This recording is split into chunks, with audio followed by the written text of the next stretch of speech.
चलो मेरे प्यारे बच्चों, जय हिंद। Welcome back to my channel KKG classes. और याद रहे, आज का जो क्लास होने वाला है संपूर्ण क्रांति, ये बेसिकली बिहार बोर्ड क्लास 12 का हिंदी है जो 100 मार्क्स के एग्जाम में आता है। मेरे प्यारे बच्चों, आपको थोड़ा सा जानकारी दे दे कि बिहार बोर्ड क्लास 12 हिंदी का गोधोली गोधोली आता है, ठीक है ना। उसी का मेरे प्यारे बच्चों चैप्टर 3 है जिसका नाम है संपूर्ण क्रांति, जो हमारे जयप्रकाश नारायण द्वारा लिखा गया है। यह हमारे जयप्रकाश नारायण है, जिसको लोक नायक के नाम से भी जाना जाता है। लोक नायक जयप्रकाश नारायण, इनका जन्म 1902 ईस्वी में हुआ था और इनकी मृत्यु 1900 आपको 79 ईस्वी में इनकी मृत्यु हुई थी। लगभग ये 77 साल जिए हुए थे, ठीक है ना। 77 ईयर ये जिंदा रहे, उसके बाद इनकी मृत्यु हो गई। इनकी जन्म 1902 ईस्वी में और इनकी मृत्यु 1900 यहाँ पे 79 ईस्वी में इनकी मृत्यु हो गई। 1979 ईस्वी में इनकी मृत्यु हो जाती है। ये हमारे जयप्रकाश नारायण लोक नायक के नाम से जाना जाता है। और इनके द्वारा एक दिया गया भाषण जो था संपूर्ण क्रांति था। संपूर्ण क्रांति में इसके लिए एक भाषण है जो जयप्रकाश नारायण द्वारा आपको भाषण दिया गया है, और उसी भाषण का एक अंश है, एक भाग है संपूर्ण क्रांति। और ये जयप्रकाश नारायण द्वारा ये पार्ट 3 है मेरे प्यारे बच्चों क्लास 12 की हिंदी का, जिसका हम पूरे सारांश देखेंगे, पूरा हिंदी अर्थ देखेंगे, पूरे हिंदी अर्थ को समझेंगे, पूरे लाइन बाय लाइन समझने का प्रयास करेंगे बिल्कुल बेहतरीन तरीका से। तो आप सभी से रिक्वेस्ट है, एक बार शेयर कर दीजिए, चैनल को सब्सक्राइब कर दीजिए। पहले हम क्या करते हैं, थोड़ा सा लेखक परिचय ले लेते हैं, ये जानकारी ले लेते हैं कि जो लिखा गया है या क्या है बेसिकली, इससे पूरा ऑब्जेक्टिव क्लियर होता है। तो सबसे पहला हम पढ़ रहे हैं क्या, तो चैप्टर नाम संपूर्ण क्रांति। चैप्टर का नाम क्या है, संपूर्ण क्रांति। आप लेखक का नाम, जिससे जो चैप्टर पढ़ रहे हैं उनके लेखक का नाम क्या है, तो जयप्रकाश नारायण। याद रखना, ऑब्जेक्टिव में पूछेगा कि संपूर्ण क्रांति का लेखक कौन है, जयप्रकाश नारायण। आपसे ये भी क्वेश्चन कर सकता है कि जो संपूर्ण क्रांति है, संपूर्ण क्रांति वो किनके द्वारा लिखा गया, जयप्रकाश नारायण। चाहे ये भी कर सकते हैं जयप्रकाश नारायण के द्वारा लिखा गया कौन सी भाषण है या कौन सा मतलब बुक है, चैप्टर है।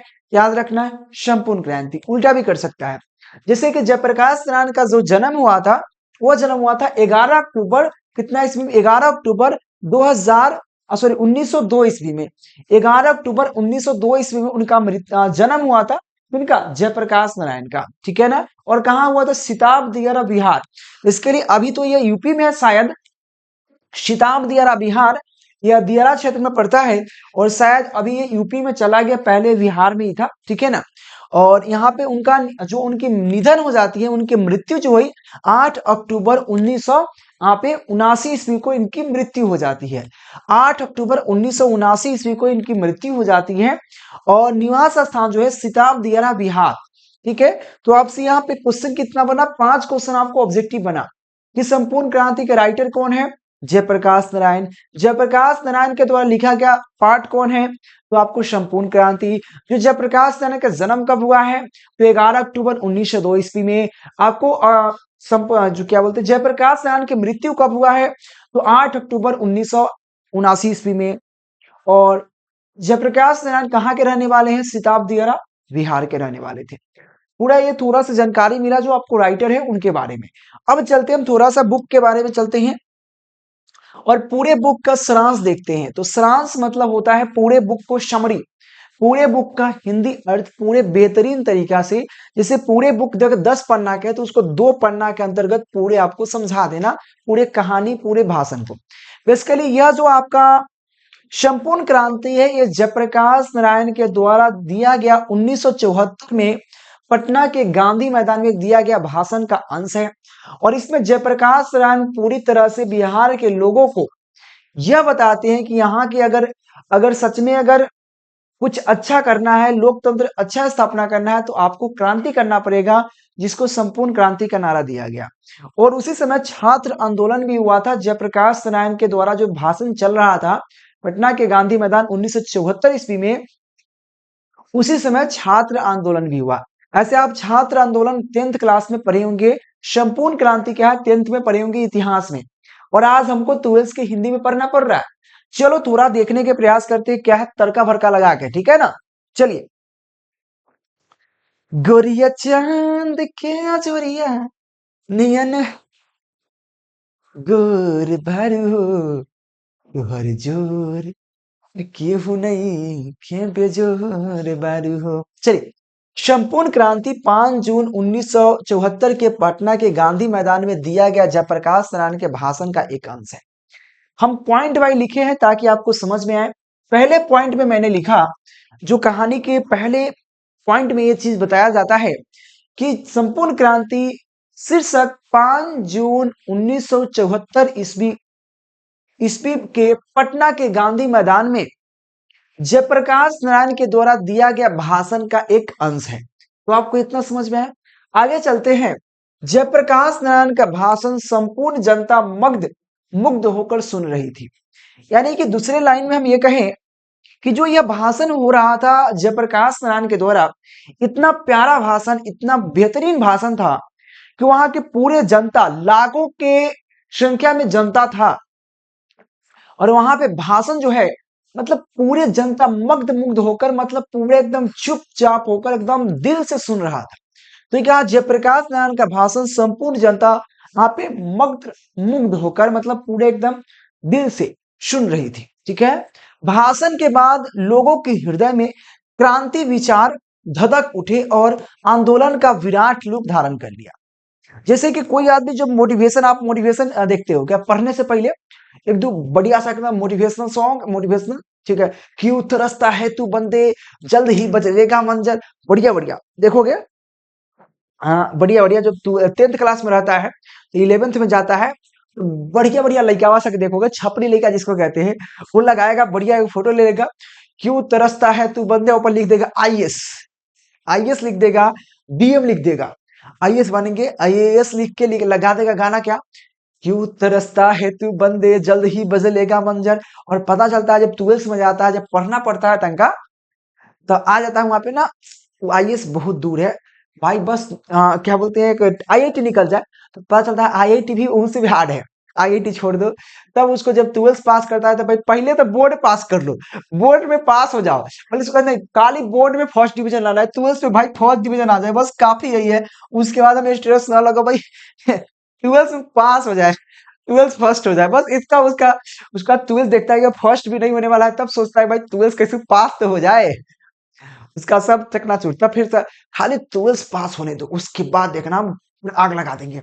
जब 12th पास होता है तब उसका असली परीक्षा शुरू होता है, भाई जिंदगी है अब क्या करे, न घर के है न घाट के है, इन्हें से दूसरा बोलेगा, उन्हें से दूसरा बोलेगा कि नौकरी करो, ये करो, कमाओ, पैसा लाओ, घर से भी पैसा बंद। तब बेचारा वो सब टूट जाता है सपना, सपना सिर्फ देखो ऐसा कि करो, ठीक है। तो ये कहता है, तो आप लोग मोटिवेशनल सुनते हो, मोटिवेशनल सॉन्ग, तो भाई उसी तरह से जनता लोग क्या हुआ, जब भाषण सुना, जयप्रकाश नारायण द्वारा भाषण जब सुना तो उसको लगा कि भाई हम क्रांति कर सकते हैं, हम ऐसे कर सकते हैं, हम ऐसे कर सकते हैं, पूरे बिहार में ऐसे कर लेंगे, वैसे कर लेंगे। तो क्या हुआ, भाषण के बाद लोगों के हृदय में क्रांतिकारी विचार धधक उठा, मतलब अंदर पूरा क्रांतिकारी एकदम, कि आंदोलन करेंगे तो हमको ये फायदा हो जाएगा, वो फायदा, क्या होगा, क्रांतिकारी विचार धधक उठा और आंदोलन का विराट रूप धारण कर लिया, आंदोलन का विराट रूप धारण कर लिया, सब आंदोलन करना शुरू कर दिया। उसके बाद पटना के गांधी मैदान में फिर ना वैसी भीड़ इकट्ठी हुई और ना वैसे कोई प्रेरक हुए।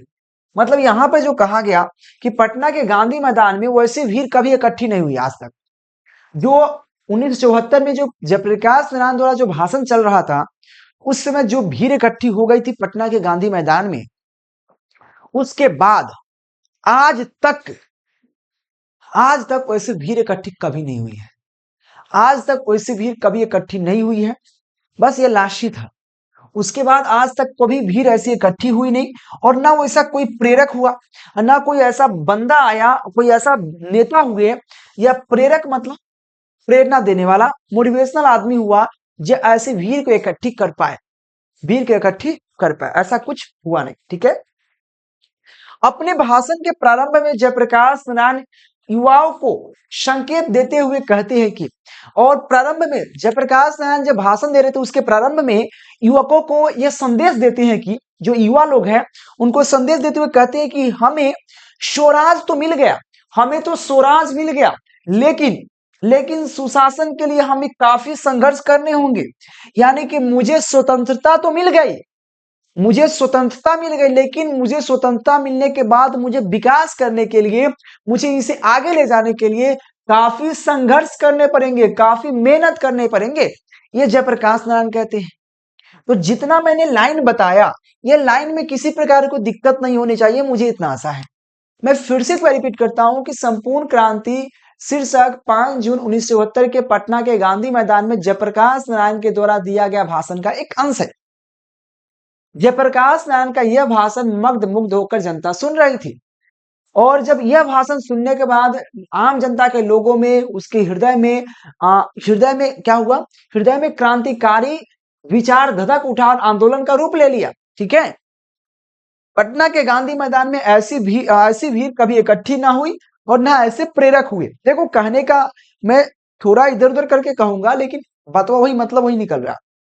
अपने भाषण के प्रारंभ में युवाओं को संदेश देते हैं कि हमें स्वराज तो मिल गया, यानी कि मुझे स्वतंत्रता में तो मिल गई, लेकिन मुझे क्या करना है, अभी इसको सुशासन बाकी है, और इसको अभी काफी संघर्ष करने होंगे। किसका? सुशासन के लिए। मुझे काफी अगर अच्छे डेवलप करना है अगर देश को या बिहार को, तो मुझे ज्यादा मेहनत करने होंगे, युवाओं को ज्यादा मेहनत करना होगा और अपने पढ़ाई पर फोकस करना होगा, या कुछ ऐसे काम करना होगा जिससे हमारा विकास हो। ठीक है, आगे चलते। चैप्टर के आगे होता कुछ क्या है, इस प्रकार से भाषण के क्रम में उन्होंने नेहरू जी की उदाहरण दिए, और नेहरू जी कहते थे कि सुशासन के लिए देश को, जनता को काफी मीलों जाना है।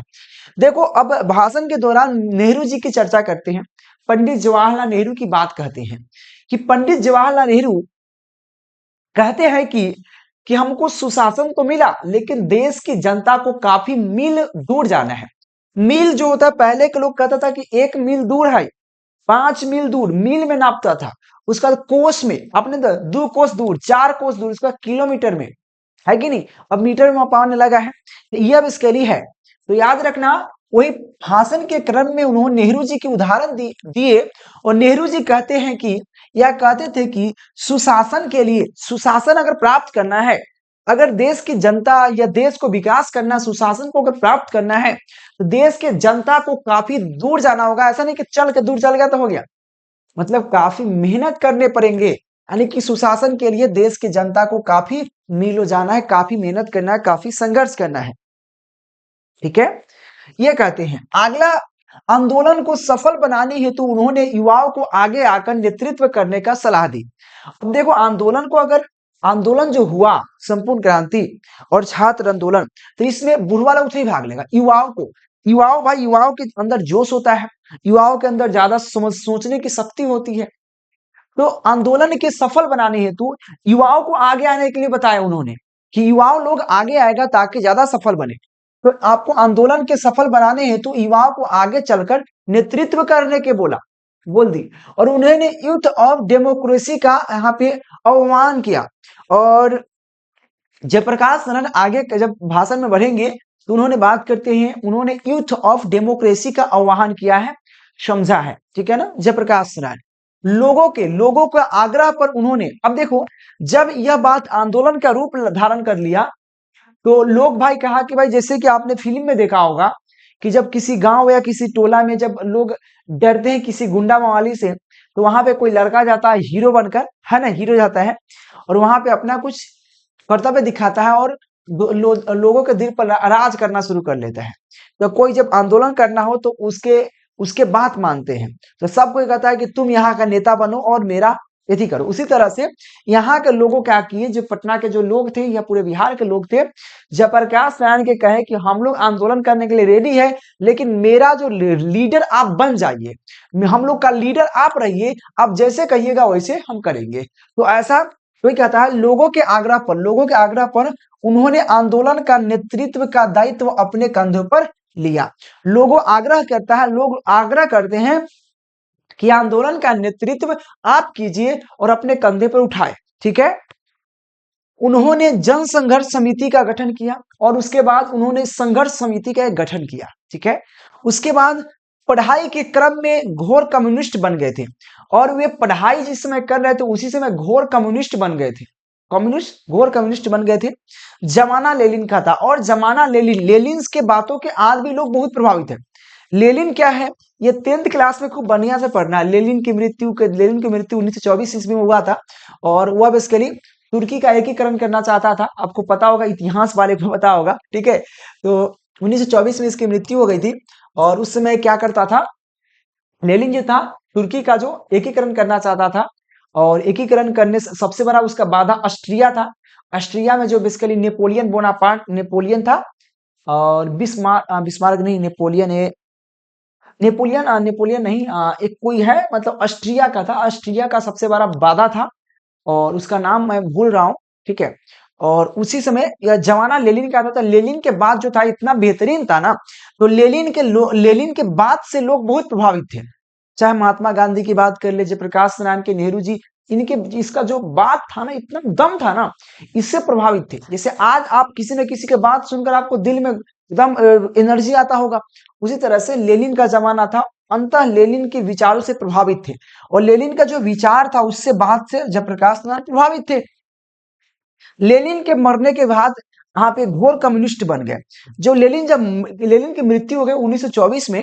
1924 में लेनिन का जब मृत्यु हो जाता है, लेनिन बेसिकली भारत का नहीं था, दूसरे का था, तुर्की का था बेसिकली, ठीक है। और उधरे का था, यूरोप देश का था, यूरोपीय का था, यूरोप की तरफ था, तो यूरोप देश का था।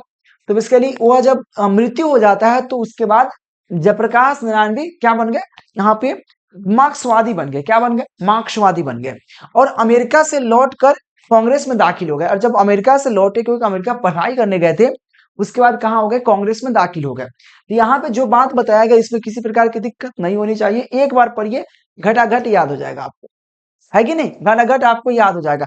देखो, अब देखो, याद करने का तरीका जरूरत नहीं, यह पहले मैंने लिखा तो यही पहले होगा। पहले ये भी लिख सकते हो, कोई भी इधर उधर करके लिख दीजिए, कोई दिक्कत नहीं। जब आपको कुछ सारांश पूछे तो पूरा एक साथ आप लिख दीजिए, कोई काम खत्म, ठीक है। अगले क्वेश्चन, अगला हम देखते हैं। अब वह उन लोगों को लोकतंत्र का दुश्मन मानते थे जो शांतिपूर्वक कार्यों में बाधा डालते थे।